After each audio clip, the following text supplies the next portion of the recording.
me to have up, or do you want to just tell me as you go along? I think probably the latter. I mean, if you start off with Mr. Smith, obviously, Yeah. proof appendices, Drawings. his drawings exactly, and Mr. Kennett's proof and appendices. Mr. Kennett's very helpful rebuttal. That's probably a good starting point. I've got all those open already. So, and could I start off, please, by am I on? No, I'm not. oh. Could I start off, please, by introducing Mr. Smith to the inquiry?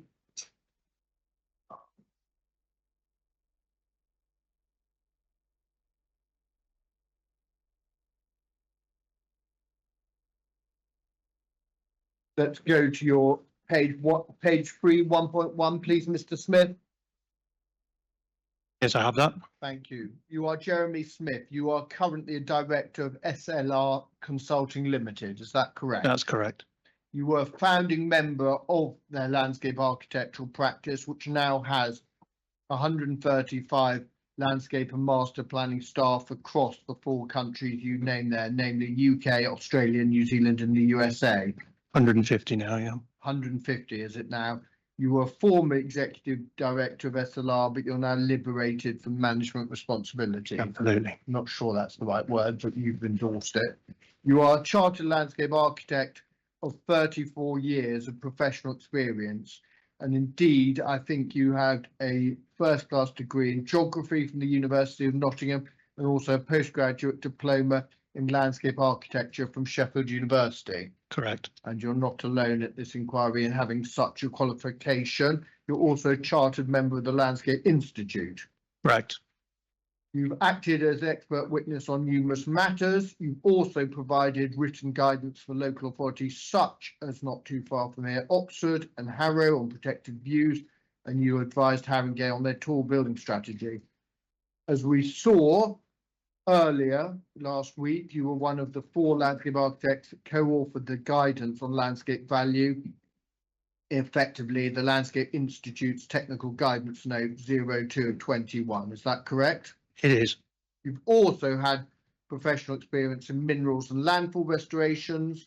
You designed and assessed mineral and waste projects for 15 years, and previously you were appointed by EA to draft evidence on the restoration of landfills, which led to draft guidance being issued by the EA in 2006. Is that right? That's correct. In 2023, you were asked by Dido to effectively do a LVIA. You didn't have the capacity to take on that project due to your other workload, but then Dido and the appellants came back to you in August 24 to ask you to review the reasons of refusal. Is that right? That's correct. And you were asked to provide a review. You did that through desktop assessment. You also looked at the 2 previous LVIAs done by the practices of Gillespie's and Pegasus and the photo montages. And then you also agreed subsequently to act as the landscape expert witness at this inquiry. Is that correct? Yes. You confirm you are subject to the requirements of the guidance and rules of the Landscape Institute. Yes.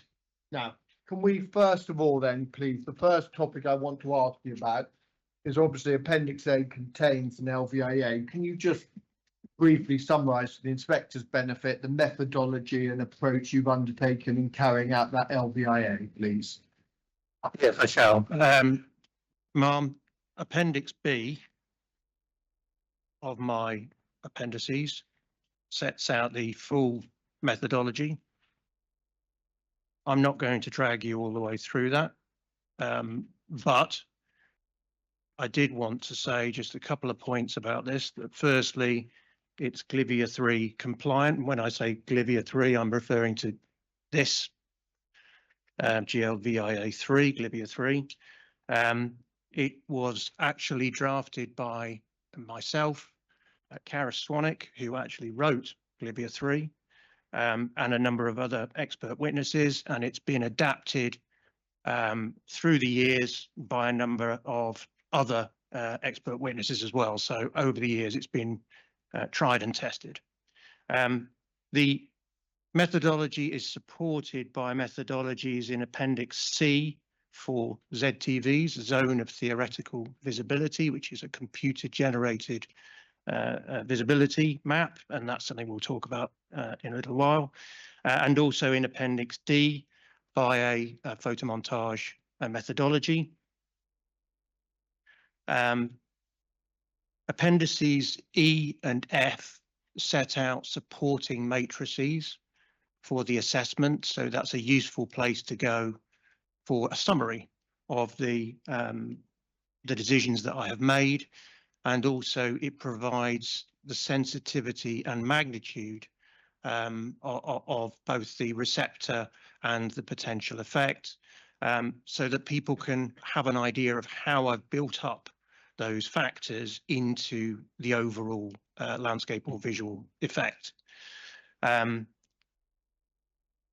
Fundamentally, whilst I appreciate that Glivia 3 is not a formulaic recipe, it does require, as I think Mr. Kennett was taken to in cross-examination, it does require a clear and transparent approach.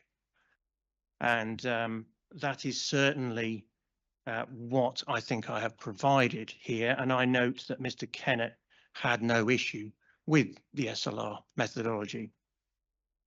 So it's a very systematic process. And I would add, Ma'am, finally, on methodology, I would add, it is very difficult. I would find it very difficult to reach robust conclusions if I did not go through all of those stages.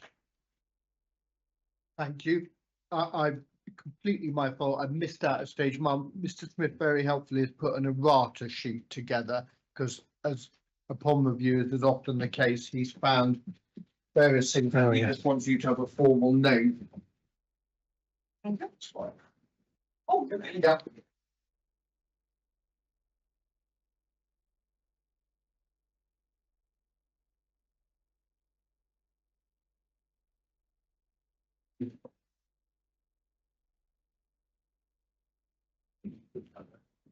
So have you got one? I haven't actually. Okay. I don't think, Mr. Smith, we need to spend time on it unless you say there's something critical that you want to identify for the inspector. I don't think so. Most of them are just pure and simple typos.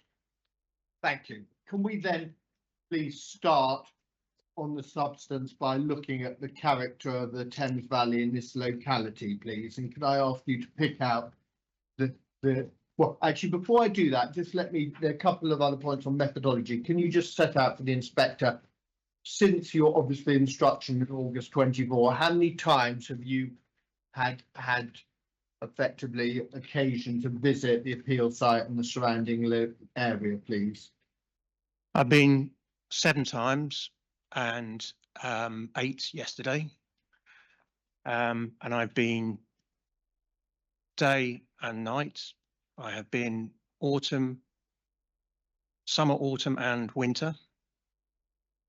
So I've had a good cross section of views. Thank you. Now let's then go on, as I was, to the next topic, which is, can you tell the inspector the key points you want to identify in relation to the character of the Thames Valley and the locality of the appeal site, please? Yes, thank you. I'm conscious, Ma'am, that you were taken through this to some extent by Mr. Kennett, and I'm also conscious that it is in my proof, so I don't want to repeat everything, but I'd like to pick out a few bits if I may, particularly because the guidance is clear that that should be the starting point to look at published assessments when you are describing the character of a site. I wonder whether it would be beneficial for you to turn up the Wickham District Landscape Character Assessment for the Thames floodplain. I think it's the only one I'd like to refer to, but we could go to others. That's CD 5.12.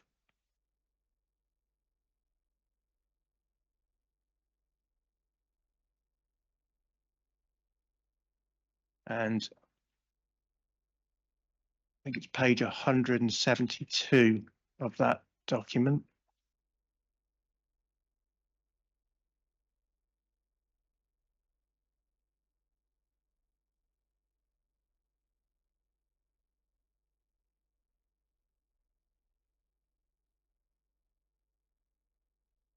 What PDF page is it, sorry? Ooh, see, I'm not on the core documents. It's actually, I've got a copy downloaded. I'm sorry, that's, Right, give me two. 171, you say? Yeah. And then take on. thank you, Mum. Fundamentally, obviously, a low-lying, flat floodplain landform. I'm looking at landscape character. There's a box at the top there. And with an open character, it says fields of arable farmland, rough grazing. Just about 2/3 of the way down that paragraph, it says the area has been worked for minerals, past tense, is cut by the busy 4155 and 404, and the suburban edges of Marlow and Bourne End are abrupt in places. And if we turn over to the 2 pages on, I think it is.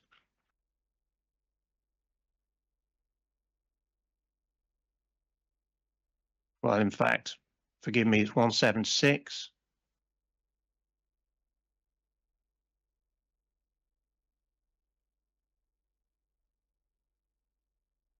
It's okay. So there's a strength of character intactness paragraph about halfway down the page, a little more than half.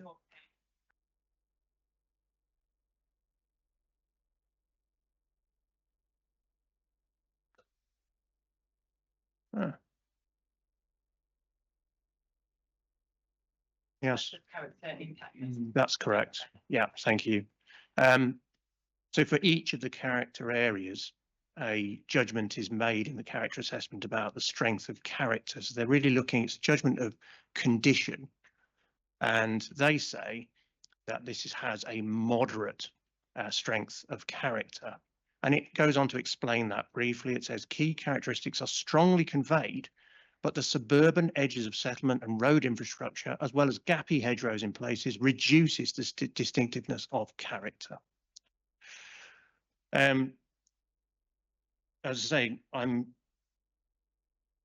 just so we're actually, I'm going to, whilst we're talking about this briefly, I'm going to refer to that plan that's in my appendices, plate A.1 on page A5 of my appendices, which has got the reproduced Pegasus plan of the character areas.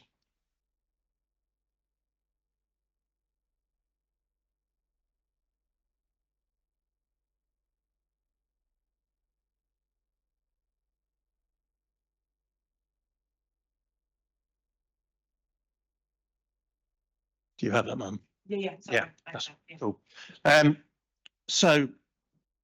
Obviously you can see there the sort of purple area of the Thames floodplain. We have, I think I'll probably leave it there, to be honest with you, for that. I think we've covered everything. I mean, it's, as I say, a flattish landform, has a lot of built features within it, and that's acknowledged within that character assessment. The other 2 character areas which are a particular focus of this inquiry are the Thames Valley slope to the north, which we see there 21.1 on plate A.1, and Winter Hill within Royal Borough of Windsor and Maidenhead, and that's obviously to the south. That's character area 9C. Now, just looking at the Thames Valley slope briefly, I don't think we need to go to that core document. But again, its strength of character, notwithstanding the fact that it's within the national landscape, is again moderate. And the factors that are quoted in arriving at that conclusion include the busy A404 and the A4155 that cross the area. The edges of Marlow contribute to a suburban character. So again, in the published character assessment, there's an acknowledgement that the infrastructure and the settlement has an influence on the character of that character area.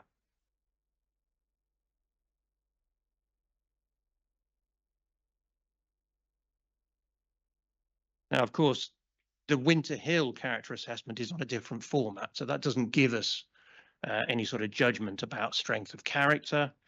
It says it's a dramatic tree-cloaked scarp slope with panoramic views across the Thames Valley, and obviously we were there yesterday and we saw them. So that's all I wanted to say about the character assessments. Really, there's an indication there that there are influences of settlement, which you will have seen on site. What I would like to do, though, is to turn to photo view P3 in Appendix 13 to the Pegasus LVIAA, which is CD2 106 ZS.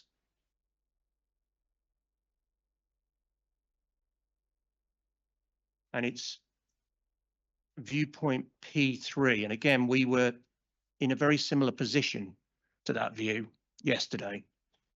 In fact, I reckon we got better views than that. Yes. Do you have that, Mum? Yeah. Okay. So the reason I'm turning to this is because it isn't just about the individual character areas. It's about how these character areas interact. And what we have in the foreground, we're on Winter Hill, we're looking across the Thames floodplain, and we're looking towards the Chilterns National Landscape here, and the Thames Valley slope as the background. And what we see here quite clearly is the built form within the Thames floodplain. Now, the one thing I don't think I specifically mentioned, but it's been mentioned several times in evidence, is that the character assessment for the Thames floodplain refers to it as having a busy character. And I think this shows why that judgment has been made. Obviously, here we see the sewage treatment works, we see the residential properties alongside the river, we see Marlow, we see the Globe Business Park, some of those bigger massed buildings on the eastern edge of Marlow. So there's quite a number of built elements on the Thames floodplain, but that contrasts quite markedly with the Thames Valley slope in the background there, which is largely free of development, apart from Marlow actually stretching up the valley side. Much more agricultural, much more open. So that's how they start to actually work together. And if I may, I'd like to just look in the other direction from viewpoint 3. And you can do that if you look at the existing view for viewpoint 3. I've got here, for example, the CD2 106K from the LVIA. Yes. It's also in my drawing set, but I actually find this clearer, this version. Viewpoint 3, existing view. And again, we're looking at, and in many ways, this is even more helpful because we're set back on the Thames Valley slope here, so we can see the foreground of the Thames Valley slope here. We're then grading into the flat Thames floodplain. The Thames floodplain includes wooded areas, trees, fields, but it also includes some built form. And we can see Marlow off to the right of the view. We see Marlow International next to the site. And there's little bits of built form along the Thames floodplain. And then we have the very prominent wooded Winter Hill forming the skyline in the background. So it's very important to consider these elements independently, individually, but also cumulatively in combination, how they actually work together. That's basically my overview of the published character assessments. Thank you. And I just wanted to ask you, actually, before we leave those, can I just ask you, in your judgment, how you've done that? Actually, no, it's fine. Let's deal with also, let's go slightly down in the Russian doll sense. And can you just, what factors or do you want to identify with the inspector in relation to the character of the appeal site itself, please? I will do, but can I actually, forgive me, there's just one thing I would like to mention, and it's so obvious that it's easy to overlook, and that is that the character assessment doesn't describe Marlow. It doesn't include it as a character area. When you look at plate A.1, you see a big grey mass, but it has no description. So we've got character assessments that are mentioning the influence of Marlow, but there is no description of Marlow. And I think that it's really important, particularly when a site is right on the edge of Marlow, to consider that that is a factor that obviously influences the character of the site and the local area. Sorry. No. So then to go to the site you're asking me. I'm asking you, can we move on? Could I, obviously, after your very significant time thinking about the appeal side, can I ask you to identify for the inspector what you think are the important elements of the character of the appeal site, please? Yes, thank you. I would like to do that by initially just referring to the landscape statement of common ground, just so that we're absolutely clear what is agreed between us in terms of the character of this site. It's okay. Sorry, I should have said that. CD74, yeah. Thank you, Mom. Paragraph 3. The majority of the appeal site itself comprises former quarries and landfills which have been partially restored. And in fairness, Mr. Kennett did say, I think he said poorly restored in evidence. I'll be corrected if I'm wrong, but I think it was something along those lines. Obviously, at the moment, it's covered by weed species and scrub. There are earth buns, non-native tree species, intermittent hedgerows. Obviously, the Lombardy poplars are also non-native and they're not in great condition. Landscape statement of common ground, paragraph 4. Largely free from buildings, however, views of larger buildings outside of the site. Obviously, when you're on site, as you were yesterday, Ma'am, you have a sense of built form to the south at Westhorpe Park and Westhorpe House, to the west, Marlow International. Further down the site, you get glimpsed views of the Crown Plaza. Landscape statement of common ground, paragraph 5. Site's partially enclosed. Just tripping through these as efficiently as possible. Landscape statement of common ground 6. Traffic noise, A404 to the west, A4155 to the north. Obviously, you were on site yesterday, Ma'am. You heard that yourself. And in fact, whilst the statement of common ground talks about that being particularly to the west and north, we were hearing it to varying degrees across the entire site. Landscape statement of common ground 7. There is one footpath, technically 2, but they're a continuation of the same path that crosses the site. That no other part of the appeal site has any formal public access. Landscape statement of common ground 9. There are limited areas of existing lighting in and around the appeal site. We saw on site yesterday, we saw lighting within Westhorpe Park. We saw lighting around Westhorpe House. And obviously you will go to site and you'll see that for yourself, Ma'am. And I have included in my Appendix A, which is my full landscape and visual review, an extract from the CPRE Dark Skies map, which is plate A.3, Roman 3 on page A10 of my Appendix A.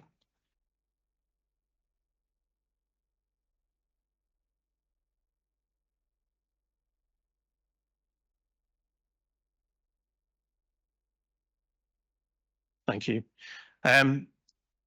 This has been talked about with Mr. Kennett.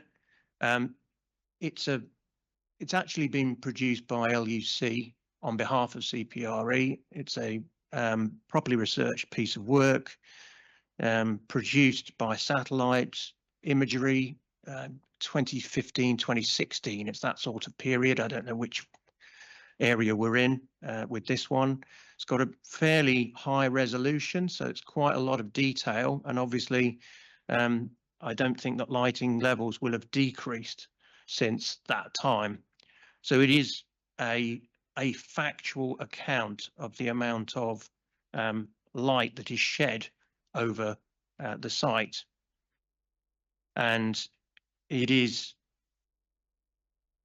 actually the, as Mr. White pointed out, it is most of the site is actually covered by the second and third levels of lighting intensity. I would consider for my assessments when I refer to these are urban levels of lighting. So that's what we've got as common ground. If I may, I'd like to just add a little more about the landfills, because I feel that we've touched on them, but we've not really investigated them. I'm not going to go into a huge amount of detail, but I'd like to refer to a couple of documents, if I may. Could we start with the DAS, please, which is CD 1231, page 81, which is the topo plan, figure 5.109.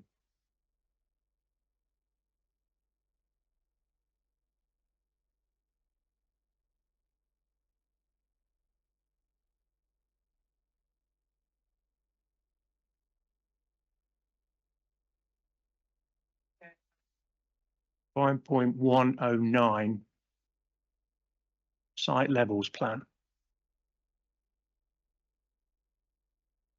Good. It might also, you might want to have to hand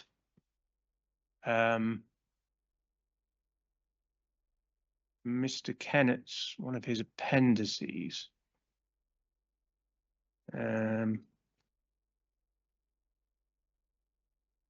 Figure A2 in his appendix A. We're going to do a little compare and contrast.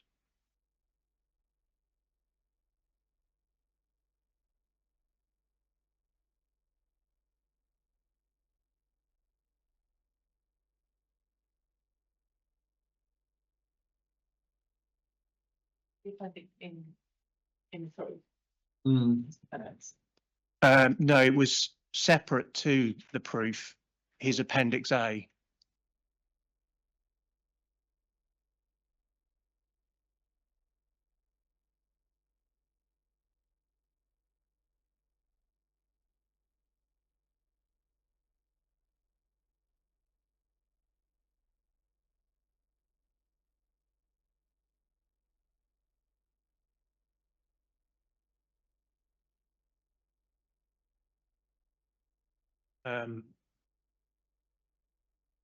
It might be. yeah, is it? I thought It is. It's in the- yeah, Yeah. yeah, okay. Oh, sorry, I have a separate PDF. And then the PDF number, I've got it on page 40, PDF 40 of 60. Figure out too. Figure A2, that's right, mine, yeah. Got it. Thank you. Okay, so we're going to just jiggle briefly in between these two, but going back to then to the topo plan in the DAS. What you see there is a fairly fine textured contour plan. And in fact, above, if you look at page 80, just the page above it, there are some cross sections as well through those. And Ma'am, you'll recall on site yesterday, I asked first of all that you look across the landfills to see how broadly flat they were when you look at it from a distance. And then I asked you to consider when we were on plot 1 to consider how hummocky We saw areas of poor drainage. We saw hollows. We saw a very irregular surface. And if we then just look at Mr. Kennett's figure A2,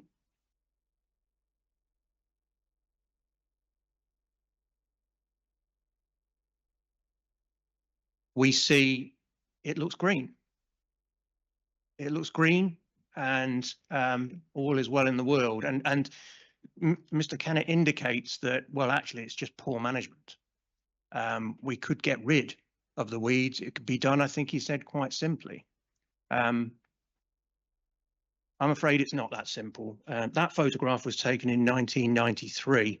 The problem here, and I'm going to come to some of the contents briefly of those landfills from the investigations that have been done. The problem here is that those landfills, all of the landfill cells on the site, contain some putrescible waste. And not only then have you got the settlement of inert waste, you've got the settlement of rotting organic waste. And the good practice in landfill restoration dictates that you should cap and restore landfills at actually relatively steep gradients, such that when they actually settle, they still shed water. But the problem here, as the topo clearly shows, the topographic survey, the problem here is that what's clearly been done is that they have been tipped to insufficiently steep gradients, such that when the settlement then occurs, we then end up with ponding sections, hollows, uneven ground. This isn't just a matter of management. This is a matter of the wrong profile being used when the site was actually completed and restored.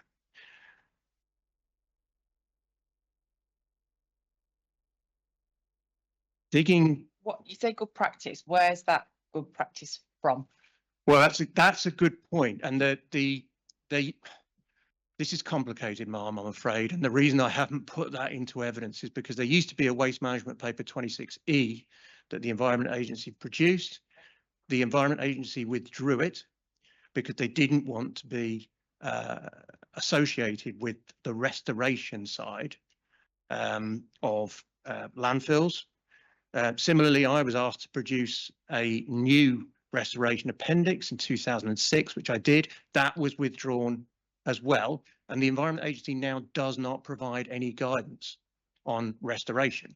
Now, obviously, that is concurrent or convergent with, obviously, the gradual demise of landfill. So it was seen as less of an issue, but the agency does not want to be involved in restoration matters. So it is as a matter of, I mean, we used to have 1 in 15 minimum as the gradient. That was what Waste Management Paper 26E used to state, but that is no longer published, I'm afraid to say.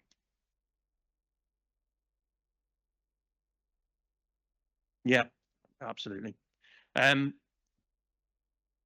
The other side of this, which makes it very difficult to easily restore, if we look, and I'm not going to take you through this because I'm not the expert that produced these reports, but the Waterman Contaminated Land Report 2022, which is CD2 026A, I'm not going to go there.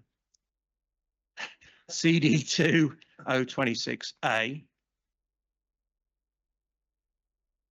states on page 23, section 4.2, elevated contaminants and asbestos fibres have been recorded in plots 1, 2, and 3.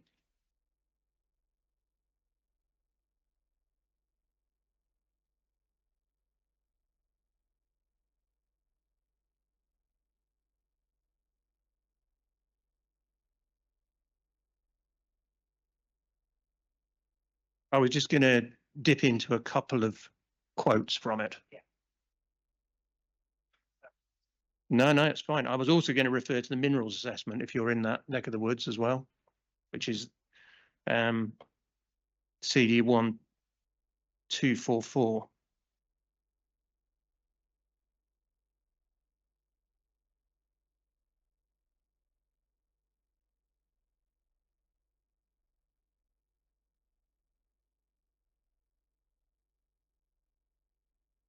Page 23, section 4.2.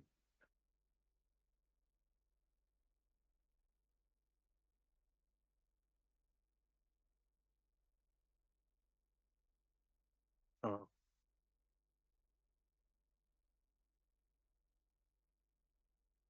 Elevated contaminants, you have that, yeah. Table 5, page 18, or it was in my document, talks about gas in the wells, methane.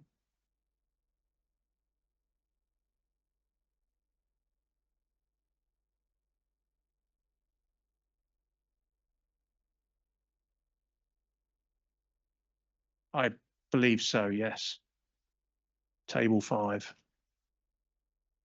Table 4, I don't know why I've done it that way around, I apologise.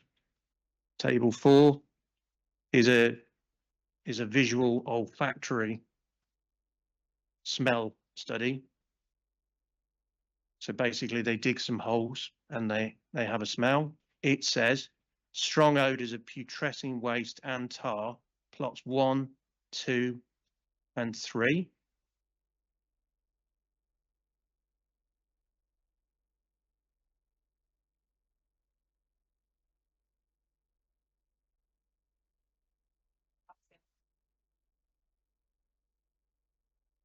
Let me see if I Under find. the description, Mum, strong putrid odour. The final column.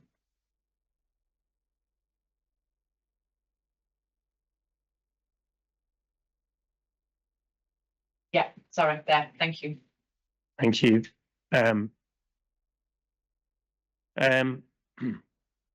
Table 3, page 14, also records results of trial pitting exercises. It says that the restoration materials include brick, concrete, plastic, wood, organic matter. There is a variety of restoration materials across the site, in fairness, but it is patchy. The minerals assessment also, and I really don't think you need to go there, Mum, but I can give you the references if you would like to turn it up. Minerals assessment also gives further detail about the restoration cover. That's CD 1244. And there's at the back of that document, there's a lot of trial pit and borehole data, which is very helpful when you're a nerd like me. It says that the restoration cover is between 20 and 60 centimeters deep, 200 millimeters of cover over large parts of this site. No cap, 200 millimeters of cover. It says that restoration cover contains some topsoil, but also sand, gravel, chalk, concrete, bricks, tarmac, wood, plastic, fabric.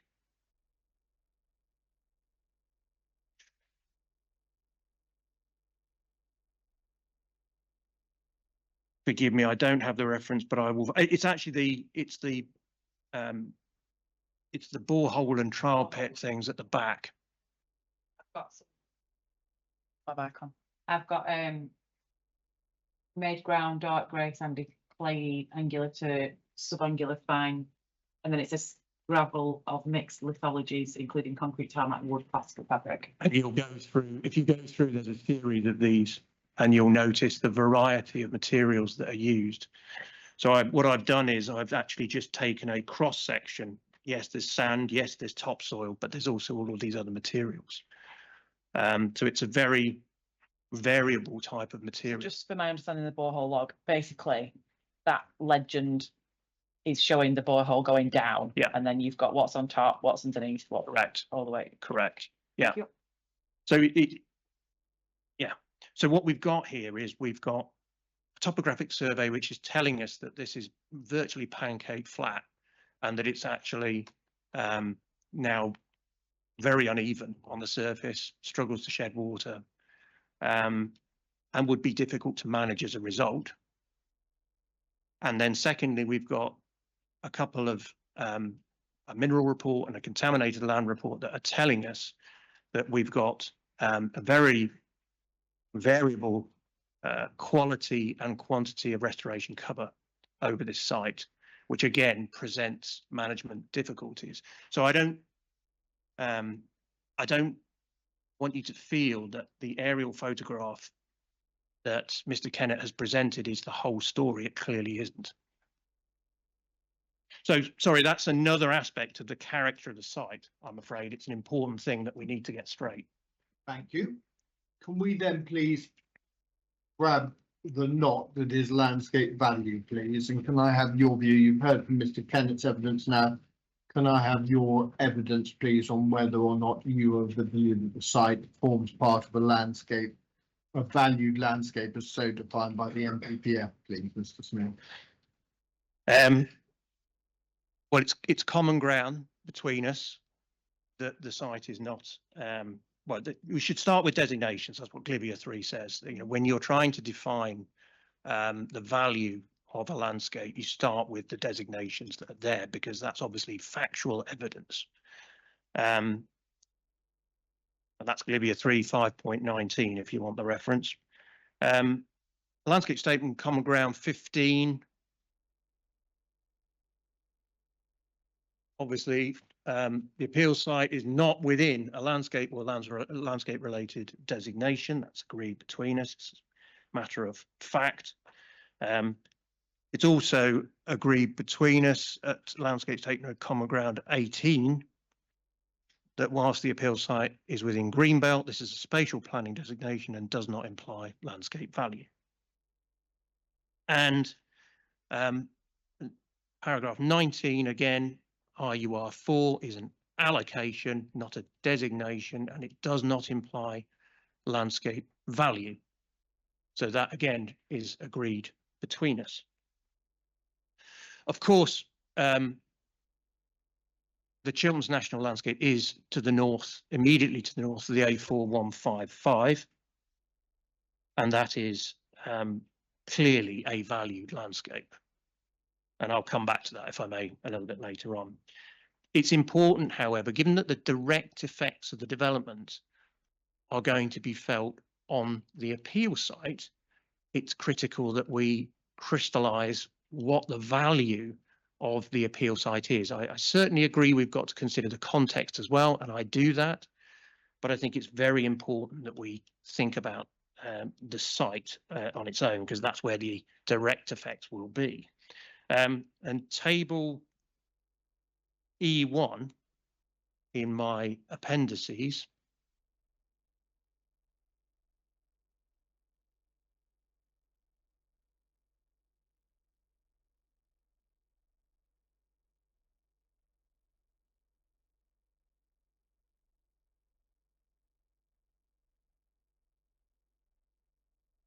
provides a summary of ridiculously, it's on page D1, which I'm afraid is just a pagination quirk. I apologise for that.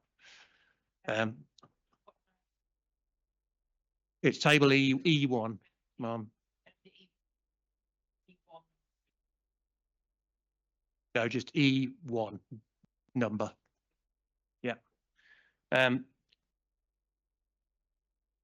So what this has down the left-hand side is it has the TGN 0221 factors, which is the guidance, obviously, I helped to draft, and it has a series of factors here which are then assessed. I am not going to go in detail through all of these. You can take that as read, but I will just pick out some key points. We know that there are no natural heritage designations on the site. We know that there are no cultural heritage designations on the site. We know that a lot of the site is filled with landfills, which we agree have been poorly restored. There's obviously disagreement as to what can then be done with it, but they are poorly restored. We know that there are no associations with the site that give it additional value. We probably have a disagreement between us about distinctiveness, but I would certainly say that given the generally poor scenic quality of the site itself, I would say that its distinctiveness is fairly low, particularly compared with the more valued landscapes in the vicinity.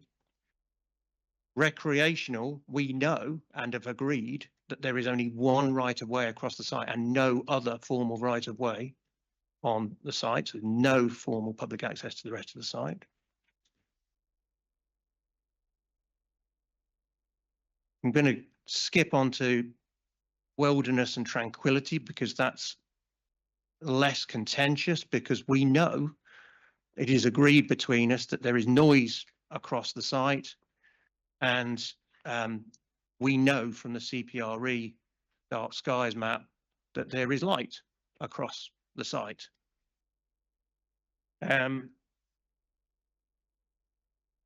I say, and I know that Mr. Kennett would see things differently, but I say the scenic quality of the site is poor, but I acknowledge that there are some partial views out of the site. And I also acknowledge that functionally there is a partial connection, a connection certainly, with the national landscape to the north. You do get views from, for example, plot 1, as we saw yesterday, through the Lombardy poplars towards the national landscape. So when we're looking at the factors on this site, they are overall very low value, whereas landscapes around the site very clearly have much higher value, as I say, the national landscape to the north, and I believe the Winter Hill to the south is also of some value. So my conclusion, Ma'am, is that generally speaking, the site is of low landscape value, but I've then elevated it because of the landscape connections that it has with the national landscape to the north. So it becomes community overall on the site. So that's the bit that Mr. Kennett was talking about. It's important to consider the context. The degree to which you do consider the context is obviously different between us. I say that the national landscape is of national value, not surprisingly.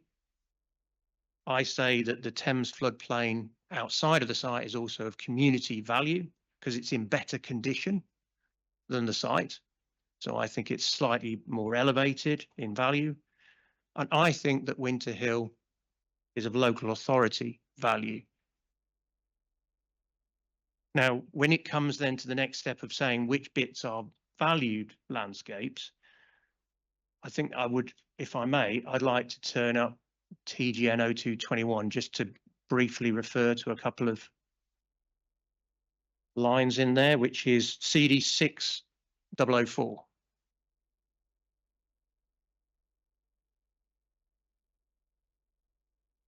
Thank you. Page 42.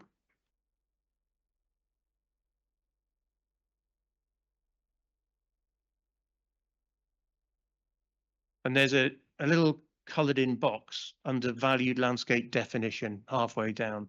A valued landscape is an area identified as having, so this is the Landscape Institute's view.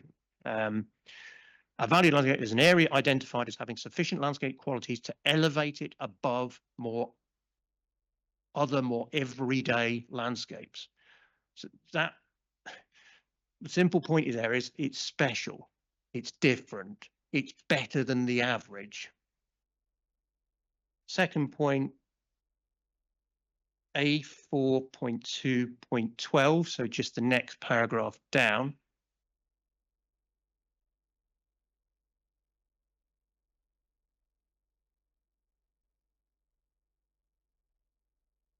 Thank you.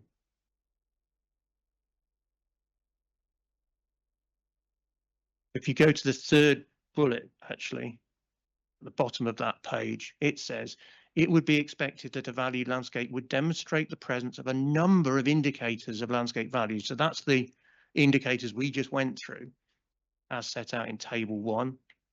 Although it is possible for one indicator to be of such importance that the landscape is judged to be a valued landscape. So it's got to be really special for that to happen. And the last thing, the next bullet point I'd like to point out, and this just shows you really how often we should be applying the valued landscape moniker. It says that the identification of landscape value needs to be applied proportionately, ensuring that identification of valued landscape is not overused. So it shouldn't be something which is the default. It shouldn't be something that frankly crops up late in the day. It should be something that is quite evident. And that's why, for example, Winter Hill, as an example of a valued landscape, ticks so many boxes. It has associations with the artist Turner. It's got recreational use. It's owned by the National Trust. It's got views. It's got, there's so many aspects of that. So even though it's not designated as a landscape, to me, that is a valued landscape. So, and the site definitely doesn't check that number of boxes. It doesn't have that degree of value.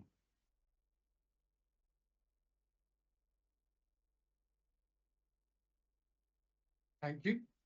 Is there anything else you want to add on value, or should we move on to assessment? I think for the sake, I think, Mr. Kennett has said his piece. I think I'll leave it where it is. Thank you. Can we then please deal with we've got to deal with various elements of harm alleged by the LPA. Can we start off, please, with the assessment of landscape character effects, please? And what is your view in the light of how the LPIA you've done? What is your view, your summary of your evidence in that matter, please, Mr. Smith?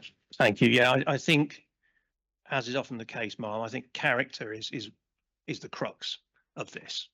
The character effects, and obviously in overview you've got here, I'm saying that there are localized significant effects on landscape character on the appeal site in its immediate context.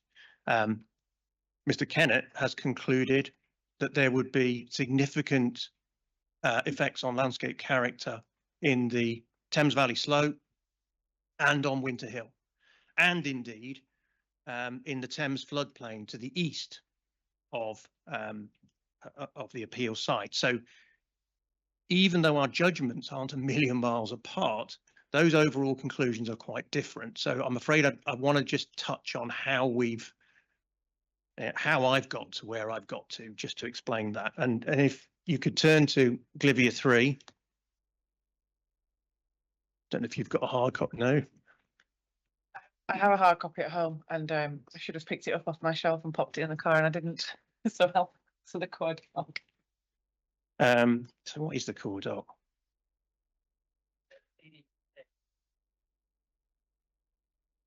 PD 6003. Yeah.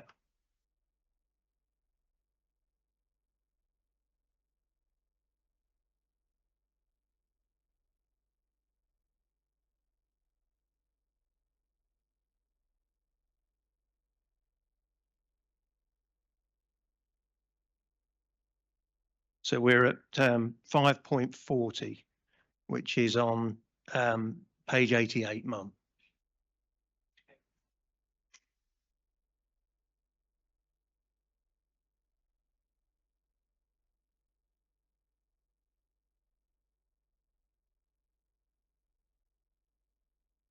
Thank you. I just want to, before we launch into some of the judgments, it's really important that we fully understand what judgments we're making and how here. And obviously there are two sides to making a judgment of landscape effect. There's the sensitivity and the magnitude, as with visual, and with sensitivity, that is constructed out of value, which we've just talked about, and susceptibility. And susceptibility, as 5.40 says, is the ability of the landscape receptor to accommodate the proposed development without undue consequences for the maintenance of the baseline situation and or the achievement of landscape planning policies and strategies. Two things I want to pull out of that. Maintenance of the baseline situation. That means that if the baseline already contains built form, lighting, noise, then clearly those parts of the landscape will be less susceptible to development that has built form, lighting, and noise. I'm not suggesting it's carte blanche, I'm just saying it reduces susceptibility. And the second key point there is accommodate proposed development is another element I want to just pick out there. This is specific to the development. Clearly that means that the appeal site is more susceptible to the landscape of the appeal site is more susceptible to change than something which is 2 kilometers away, for example, in the Thames Valley slope. Because ultimately, there is the proposed development is more likely to cause a change to landscape fabric, obviously, on the site itself. So there's two things there that you have to be aware of. You have to be aware of those, the influence of existing developments and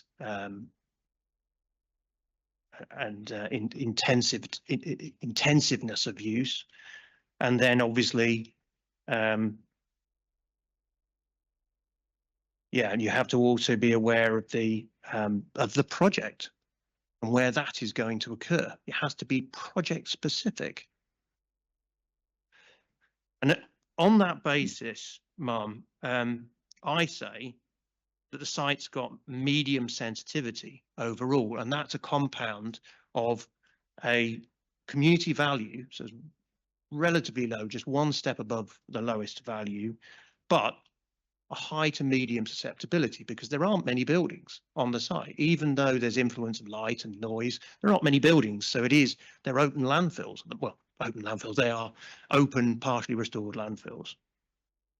And so therefore, there's a medium sensitivity. I say that the sensitivity of the Thames floodplain must reduce outside of the appeal site, because those areas, if you look at, for example, Bourne End, 2 kilometers away from the site, they will be less susceptible to change on the site because, of course, there will be no direct change to those landscapes. And in fact, the only connection will be a very remote chance of views.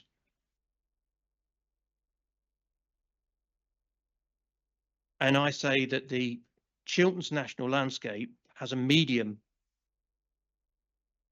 sensitivity because they are of high value, but actually low susceptibility because there would be no direct change to that landscape. The only change would be indirect change. So I'm using those as an example, Ma'am, of how sensitivity should change in relation to when you're in or out of the site. It's not just a matter of which are the most valued landscapes. And I think this is one of the crucial differences between myself and Mr. Kennett. He says at 5.8 of his proof that the Thames floodplain landscape character area as a whole is moderate to highly sensitive to the type of development proposed. So It's paragraph 5.8 of his proof. Moderately to highly sensitive. That's just the second rung down in terms of sensitivity, and that's the whole of the Thames floodplain landscape character area. I mean, I don't understand how susceptibility can't reduce. It must reduce as you get further from the site.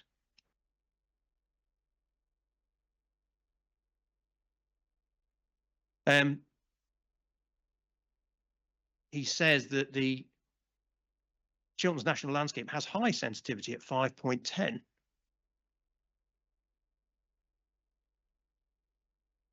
Which is only half a notch higher than the Thames floodplain. But there's no reflection there that there would be no direct changes to that landscape. So it doesn't seem to relate to the project particularly. And similarly, Winter Hill is judged to have a high sensitivity.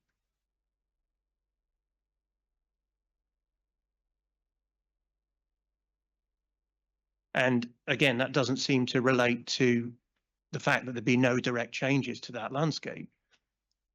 It would be acceptable to do what that has been done there if you didn't already have some experience of built form, traffic, light, noise from those landscapes. But given that those landscapes already have an interaction with Marlow and the roads and so on and so forth, that's part of their character. So we can't be said to be starting with a clean sheet of paper here. Those landscapes are already influenced. And given that the project is going to cause indirect effects, it's difficult to understand why that should be the highest level of susceptibility.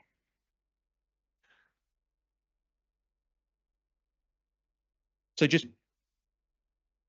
I can take the judgment of landscape effects fairly quickly from there, Mom, because I think the sensitivity is where the differences are occurring between us. Because given those very high sensitivities, actually, Mr. Kennett arrives at moderate landscape harm in the Thames Valley Slope and on Winter Hill, for example. So in actual fact, that must imply that, although we don't see it in his assessment, it must imply that his magnitudes of effect are very low. And to that extent, I would agree with him. I think the magnitude of effects are very low for those landscapes because there are no direct changes. So I say, Mum, and page 53 of my proof sets this out.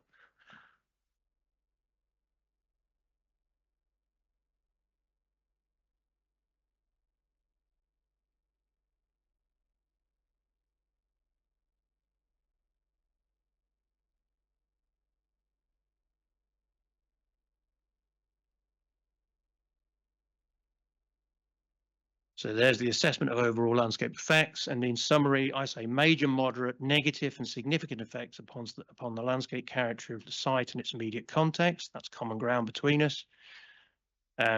Less than significant effects outside the immediate vicinity of the site within the Thames floodplain. Sorry, I'm paraphrasing, but the results are within that section, but I was trying to shortcut it. Moderate, minor and less than significant effects on the Thames Valley Slope. Moderate, minor and less than significant effects on the Thames floodplain. Fundamentally, the development would be focused upon the part of the Thames floodplain that is already influenced by large-scale built form, that's common ground, traffic noise, common ground and lighting.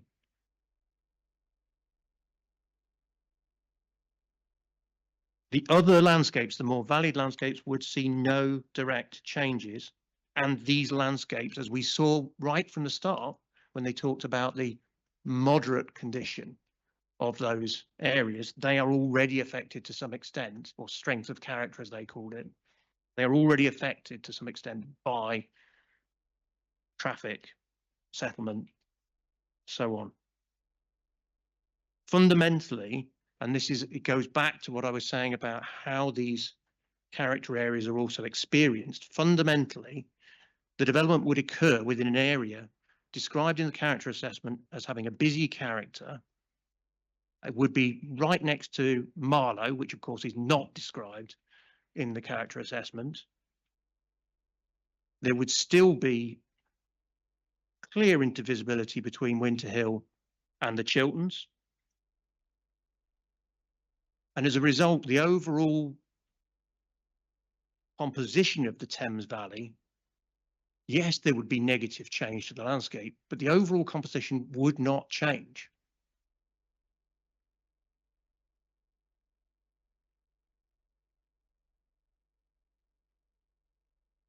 We then spend a moment, please, just talking about the effect on the national landscape and its setting, please. What is your view on that, please, Mr. Smith? So I agree with the definition of the setting as set out in the position statement on setting, which is CD 5008.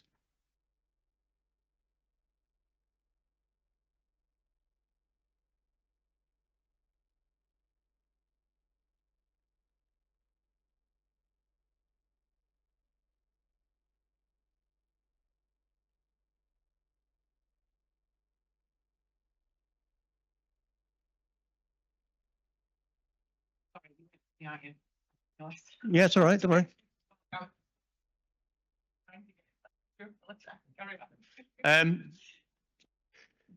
So they say that doesn't have a defined geographical. I'm reading paragraph 4 here, ma'am. Setting of the Chilterns AONB, now a national landscape course, is the area within which development and land management proposals, by virtue of their nature, size, scale, siting, materials, or design, could be considered to have an impact, either positive or negative, on the natural beauty and special qualities of the Chilterns national landscape. And that also is the same approach that the latest Landscape Institute guidance also takes on setting, which I'm not going to take you to, but that's CD 6006. LITGN 0124. Now, as we've just been through, I've concluded there would be no significant effects on the landscape character areas within the Chilterns national landscape. And I've assessed at page 76 of my proof, and I don't think we need to go through it in detail, but I've assessed that there would be no significant effects on the natural beauty of the designation. Might be worth just touching on it very briefly. It's page 76.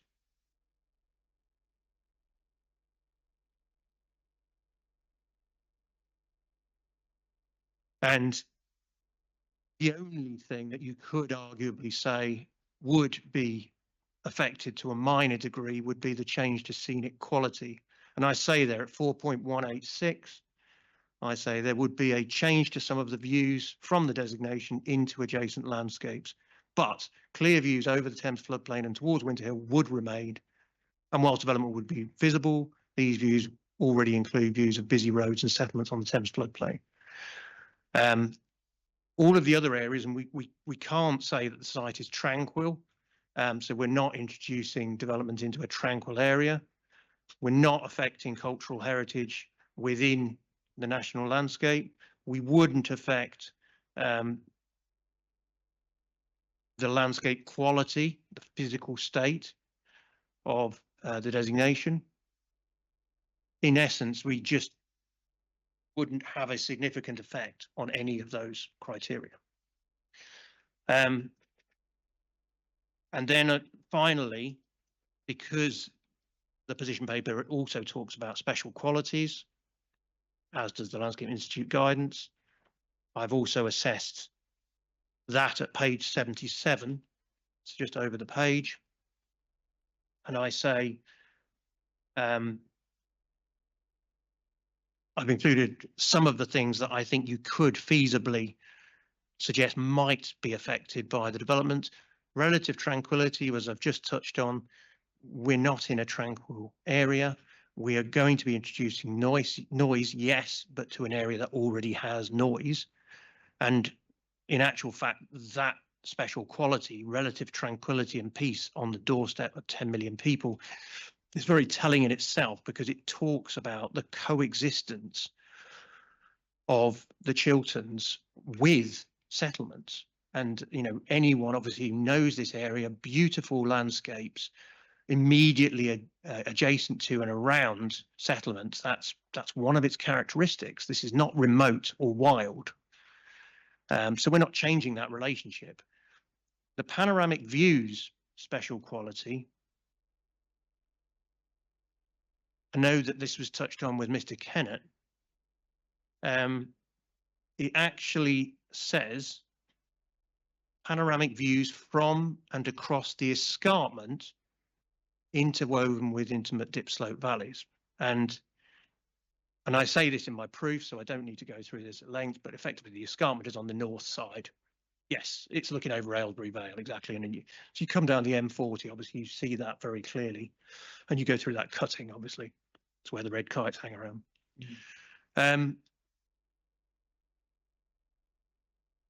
So in actual fact, whilst there would be effects on views, they wouldn't be from the escarpment. One of the most wooded landscapes in England, where we don't have any effect on that, other than the fact we're going to put some woodland in the national landscape. So that's a minor benefit. And then the dense network of 2,000 kilometres of rights of way, clearly we're causing no physical change to that network of rights of way, but we would have an effect on some of the views, but they're very localized changes to those views, and the vast majority would see no change to their amenity, because part of their experience is to be looking over towards settlements. So in summary, Mum, I say there would be no effect on the national landscape.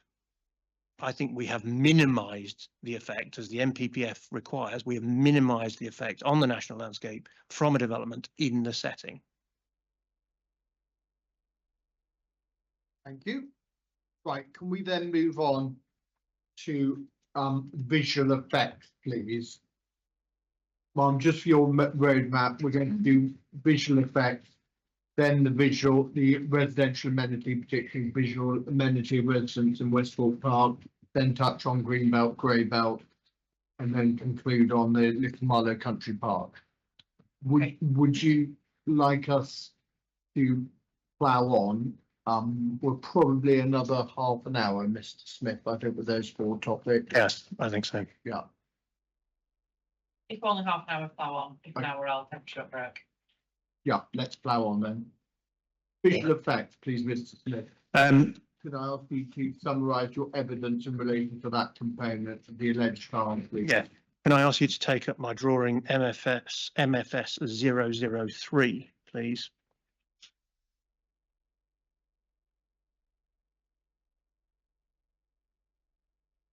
Correct. Thank you. Again, I explain in my proof what this is, and I explain about the visible vertical angles, which is basically the subtended angle at the eye. And you know, fundamentally, obviously, the higher the vertical angle, the more chance, it's not a direct relationship, but the more chance that there will be a higher magnitude of visual effect. So what this tells us is that there is a concentration, not surprisingly, of the higher vertical angles of effect around the site. It should be said that this is a very much worst case scenario. It doesn't include the planting north of the A4155, for example. In fact, it doesn't include any proposed planting at all. It's just, but it does include some existing planting at conservative heights. And you can see those conservative heights, by the way, if you look at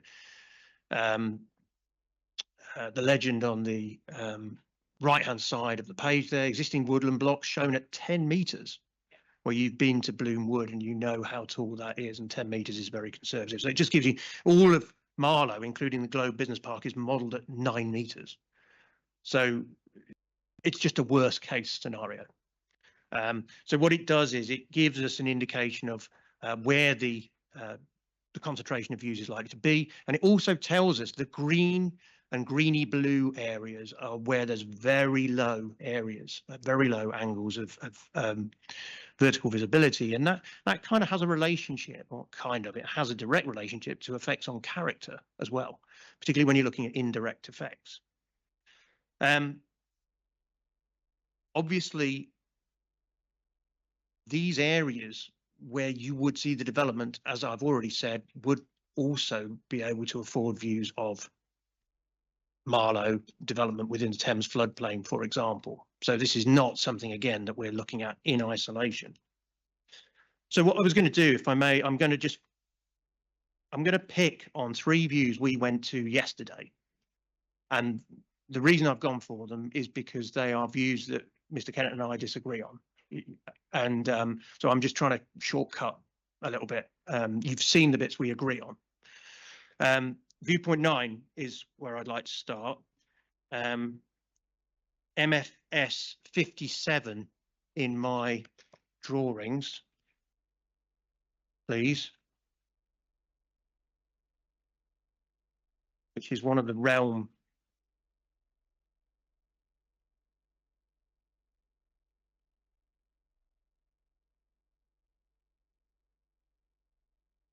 This is 3. Sorry. Yeah.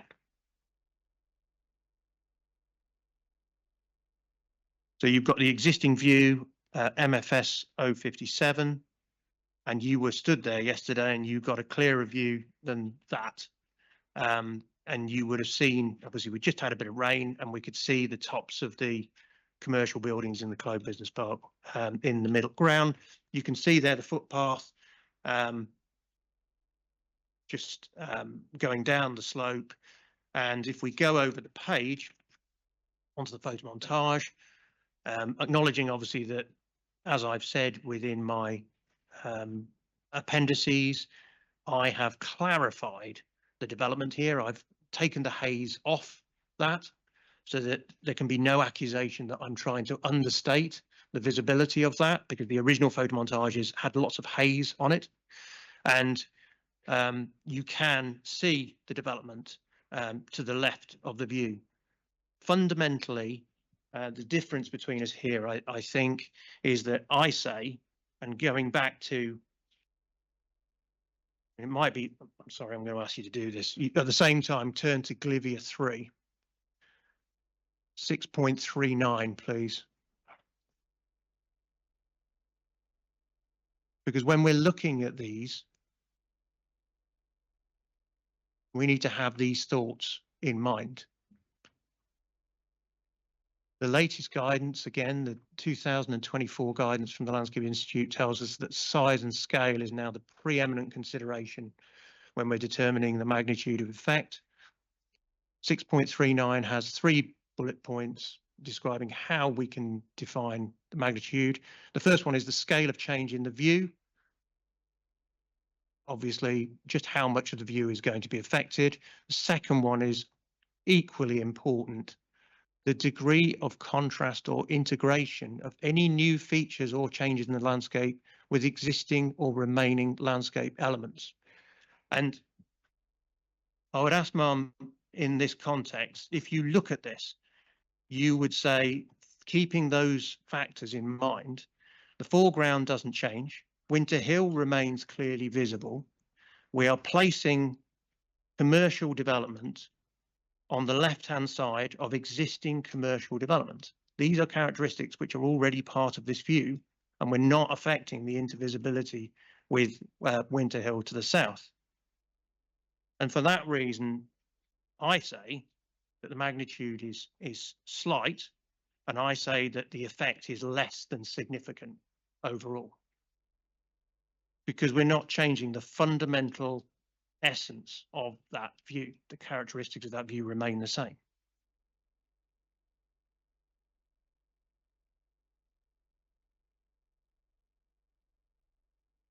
And if I may, I'd like to then turn to viewpoint 3. There's another one we went to yesterday. We went up the hill with the dog.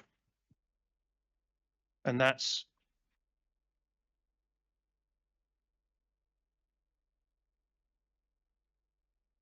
we've got MFS 051, again in drawings 3, is the existing view.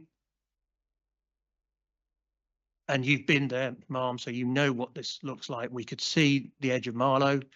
My print of this isn't dreadfully clear, I have to say, but we can obviously see Marlow International next to the site. We can see commercial buildings in the background. We can see residential in Marlow, and we can see odd bits of development down the Thames floodplain.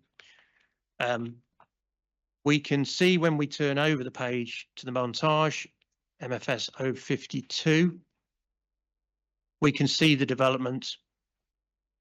Obviously, we know that this is only part of the panorama, as we saw on site yesterday, but we can see the development there. We know that the panorama continues to the right and to the left, and there is no doubt about it.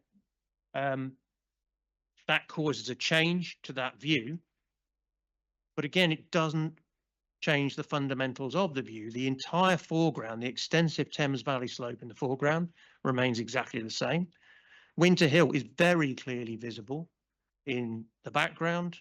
Not just the skyline, but the wooded escarpment.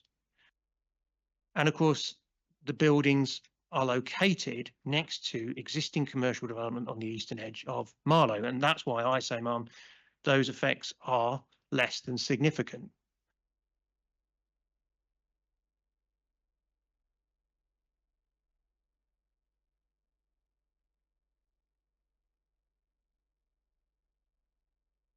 And finally, I'd like to go to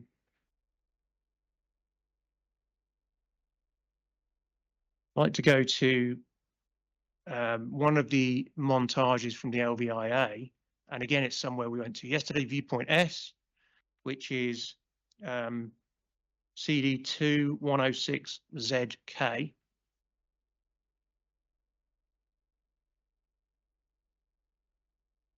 No. So I'd like to go to the existing view first.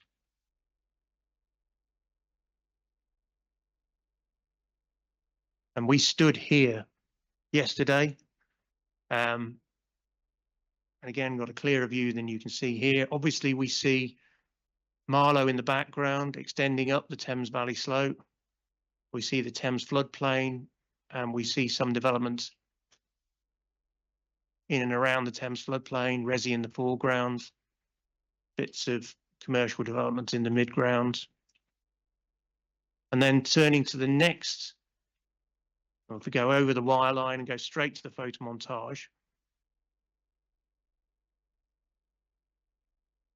we can see the development in the background, middle ground, background. But obviously we see the foot slopes of Winter Hill in the foreground. We see the undeveloped part of the Thames floodplain in the midground. And then at the back of that, we see the proposed development. And it's almost entirely backgrounded by Marlow. And again, going back to that, the degree of contrast or integration, that Glivia 3 point, the lack of contrast there is why I concluded that is a moderate effect, but less than significant. Those were the only 3 I was going to touch on, Mr. White. Thank you very much. Can we then please deal with visual effects on residents, please, as it's something that you've dealt with and others have raised. Could I have your assessment, please? Could we go to your appendix A? I just want your assessment of the visual effects on residents, please, as a result of a grant of consent. Yes, I've dealt with this at pages A26 and A27 of my appendix A.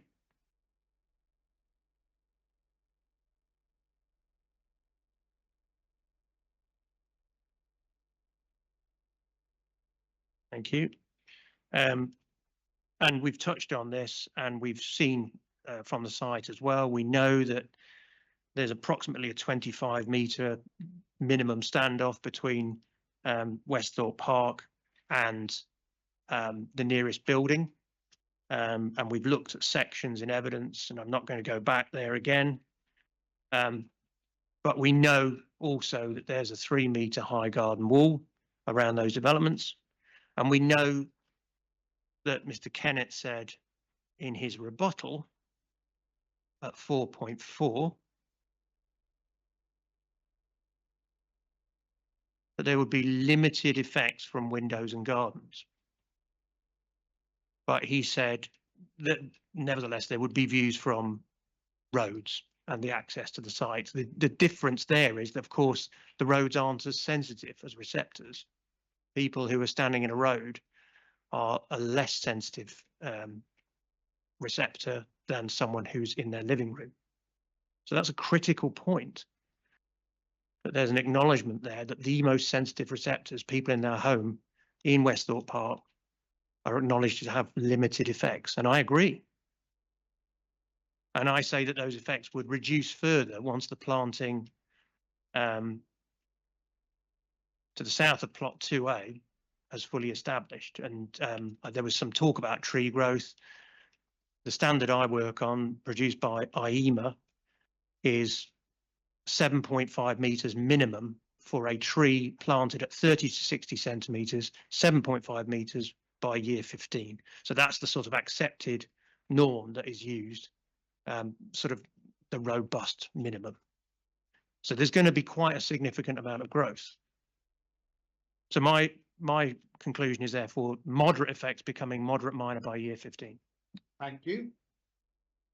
An ultimate subject I want to ask you about is the matters of green belt / grey belt, and principally we turn to your appendix I, where you've done a green belt and grey belt appraisal. And could I just ask you to summarise?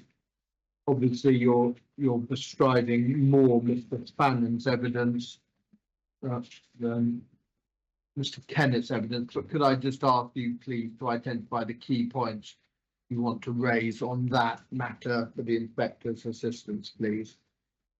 Yes, thank you.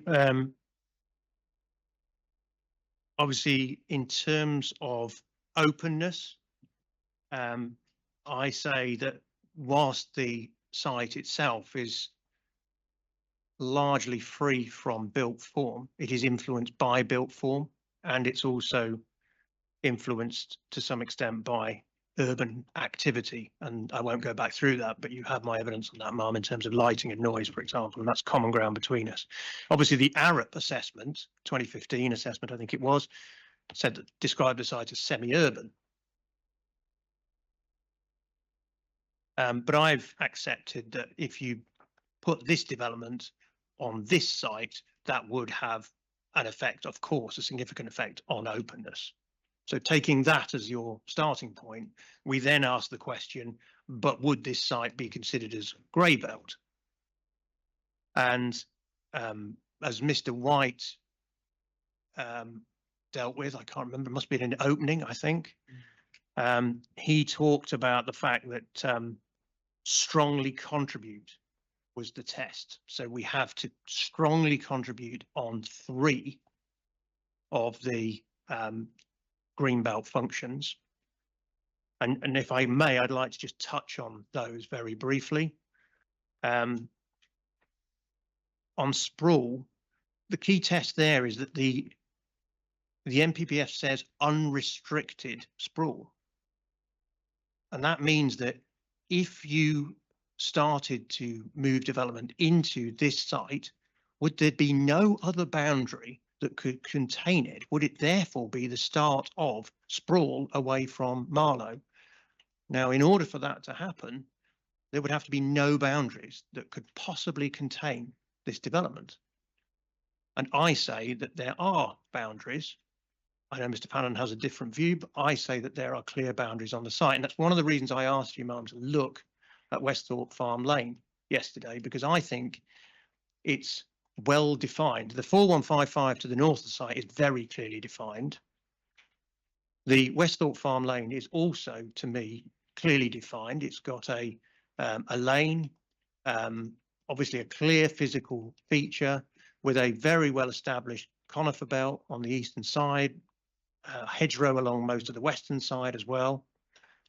And if you follow Westhorpe Lane south, it connects with the railway line. And the railway line is another clearly recognisable physical feature. These boundaries, in my assessment, would contain sprawl. They are logical boundaries. And interestingly, Mum, as an evening exercise, if you're running out of things to do, you could you could look at a map and see those boundaries. And if you look at what that then contains, it contains Westhorpe Park, it contains Westhorpe House, it contains the Crown Plaza Hotel. So interestingly, what that does is it squares off an area which contains quite a lot of built form. And importantly, beyond that boundary, the landscape is generally more open. It's more rural and it's more open. Beyond that boundary, that to the east and to the south and to the north.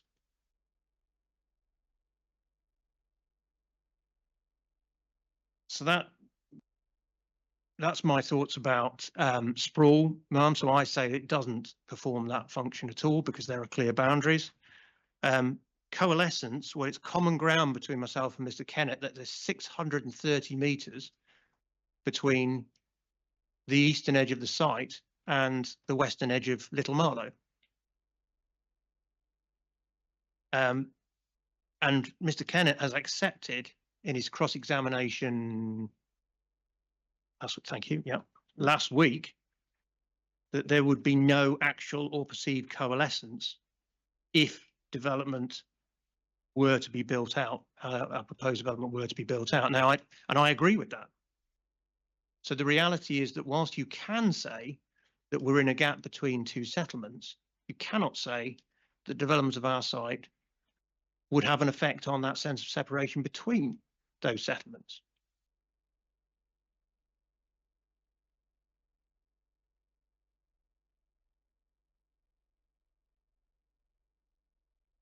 Encroachment obviously is not a requirement in terms of the grey-belt test, but I say that yes, there would be some built form with clearly within an area that has few buildings, so there's some harm there, albeit that the site is already influenced by built form and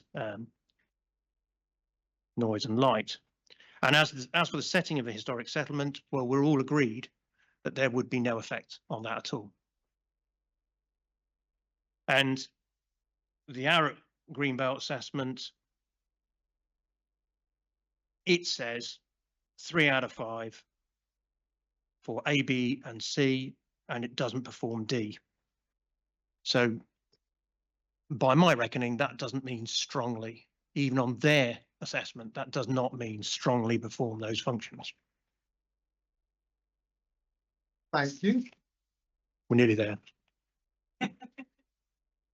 So let me just ask you, can we then actually move on, please, to the final topic, which is the country park? Yes. And can I finally just ask you what you would like to say in the light of bringing everything together in your assessment? What do you want to say about RUR4 and the policy, please? Well, I've described this in my proof, section 7. It's common ground, it's not a designation.